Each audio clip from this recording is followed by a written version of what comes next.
हमारे साथ बीजेपी के वरिष्ठ नेता सुनील भराला जी हैं। सुनील जी, जो संभल में जो कुछ हुआ वो दुर्भाग्यपूर्ण था। 5 लोगों की मौत हो गई, लेकिन उससे भी दुर्भाग्यपूर्ण ये रहा कि समाजवादी पार्टी के लोग वहाँ जाना चाह रहे थे और सरकार नहीं जाने दी। अखिलेश यादव ने तमाम आरोप लगाए। वो तो कह रहे हैं कि पूरा अमला ही बदल देना चाहिए, बर्खास्त कर देना चाहिए संभल के तमाम प्रशासनिक अधिकारियों को। तो लोकतंत्र में अगर विपक्ष को अपनी बात कहने के लिए, लोगों की बात सुनने के लिए अगर आप नहीं जाने देंगे, तो ये तो ठीक उदाहरण नहीं है ना। देखिए, संभल की जो घटना है वो निश्चित रूप से बहुत दुखद है और इस घटना की मैं बहुत कड़े शब्दों से निंदा भी करता हूँ। साथ में संभल की घटना को जिस प्रकार से देखा जाता है वो ऐसे है नहीं, वो समाजवादी पार्टी की एक देन है। समाजवादी पार्टी श्री अखिलेश जी जिस प्रकार से उत्तर प्रदेश में आक्रामक रुख ले रहे हैं और तुष्टीकरण की राजनीति को बढ़ावा दे रहे हैं, ये कभी नहीं होना चाहिए। राजनीति को हत्याओं का दौर शुरू करके अपनी पार्टी का ग्राफ बढ़ाना, ये राजनीति नहीं कहती। राजनीति कहती है कि हम संघर्ष करेंगे, सड़कों पर उतरेंगे हम और जनभावनाओं की आकांक्षाओं पर खरा उतरेंगे हम, उसे राजनीति कहते हैं। दूसरी बात यह है कि संभल की घटना दुखद होने के बाद में जो पुलिस अधिकारियों के द्वारा, प्रशासन के द्वारा जिस प्रकार का वो व्यवहार है विपक्ष के साथ, वो भी दुखद है। ये नहीं करना चाहिए कभी भी। लोकतंत्र में सबकी आवाज़ हमें कुछ ना कुछ सीखने को देती है और उस आवाज़ को हमें ज़रूर सीखना चाहिए।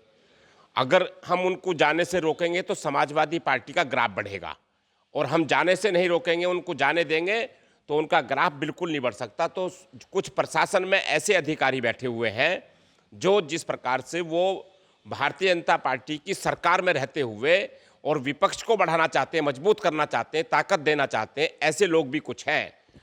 ऐसे प्रशासनिक अधिकारी हैं जो समाजवादी पार्टी के लिए काम कर रहे हैं। बिल्कुल अंदर से दिखाई देता है, वरना तो हमने बहुत आंदोलन किए। मैं उत्तर प्रदेश का आंदोलन का हेड रहा हूँ यूपी में। जब हम समाजवादी पार्टी के खिलाफ जो सड़कों पे उतरे थे, थाना आंदोलन, तहसीलों पर आंदोलन, जो भ्रष्टाचार के विरुद्ध आंदोलन, मैं उत्तर प्रदेश में उस आंदोलन का हेड रहा हूँ।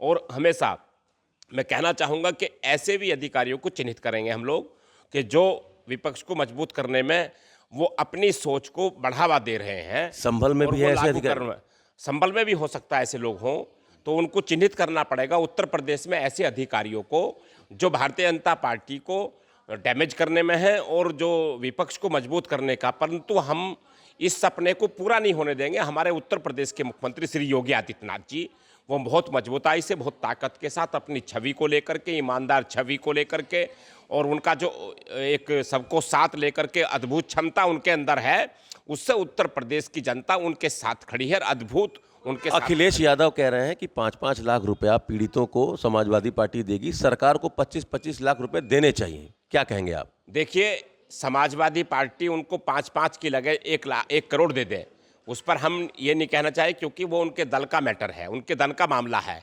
लेकिन सरकार जिस प्रकार से, जो सरकार अपने एक क्रम से और अपने नियमानुसार काम कर रही है, वो बिल्कुल न्याय संगत है। उस पर सरकार को राय उन्होंने दी, हमने राय उनकी ले ली, परंतु उनकी राय मानना ना मानना वो हमारा काम है। तो जो लोग वहाँ मरे हैं वो संभल के लोग हैं कि वो समाजवादी पार्टी के लोग हैं? देखिए, मरने वालों की मैं मरने वालों के प्रति मेरी संवेदना है।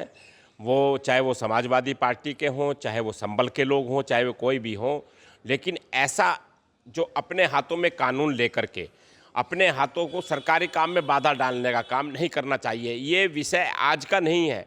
वहाँ पर ये भगवान विष्णु जी का मंदिर विराजमान है उस समय, और वो उस काल का है जहाँ 1506 ईस्वी के अंदर जब वो वहाँ पर देखा तो भगवान विष्णु जी का ही मंदिर के वहाँ तथ्य पाए जाते हैं। पुरातत्व हिसाब से भी वो दिखाई दे रहा है।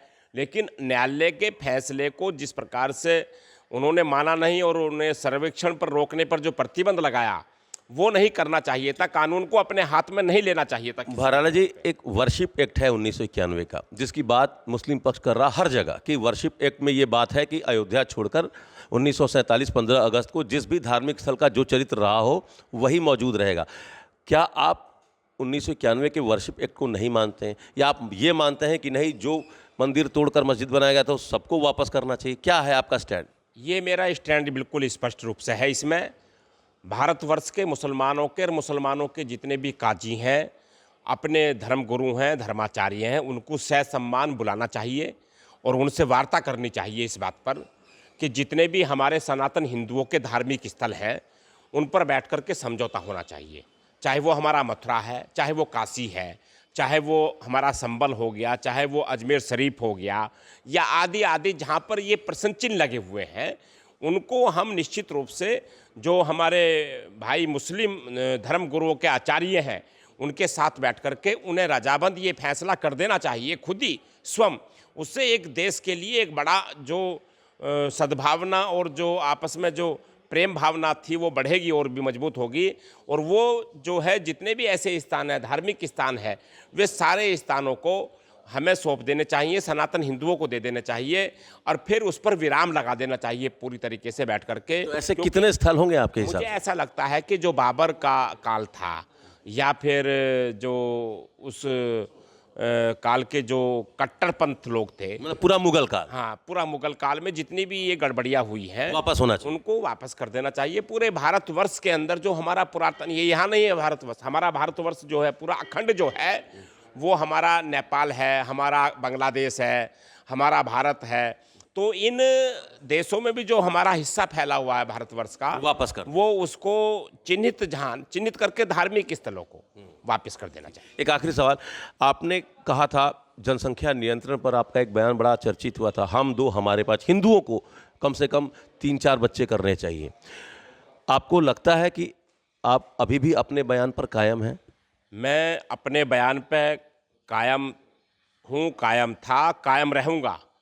ये बहुत चिंता का विषय है और जो लोग, मैं उन्हें भी ये कहना चाहता हूँ जो जनसंख्या नियंत्रण पर बात करते हैं उनको अपने गृहवान में झांकना चाहिए।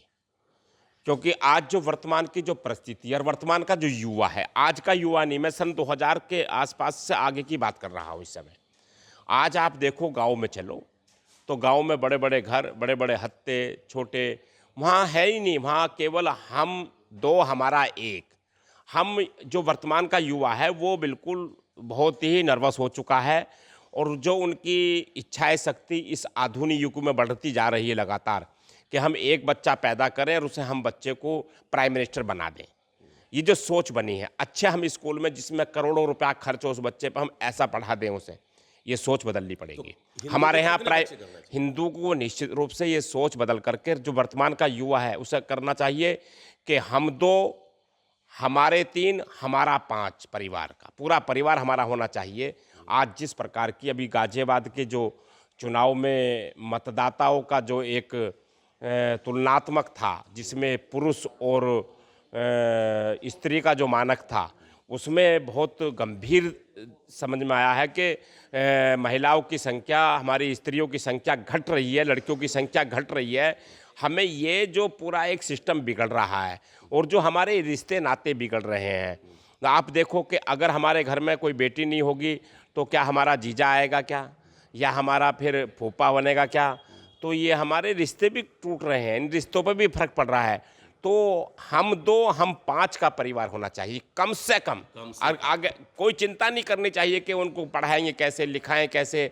अरे सरकार ने इतनी अच्छी अच्छी व्यवस्था करी है, इतने अच्छे स्कूल खोले हुए हैं, तो हिंदुओं को उसका लाभ उठाना चाहिए। हिंदुओं को उसका लाभ उठाना चाहिए और मुस्लिमों को कोसना बंद कर देना चाहिए। केवल मुस्लिमों को कोस रहे हैं कि इन पर 11 बच्चे हैं, इन पर 18 बच्चे हैं।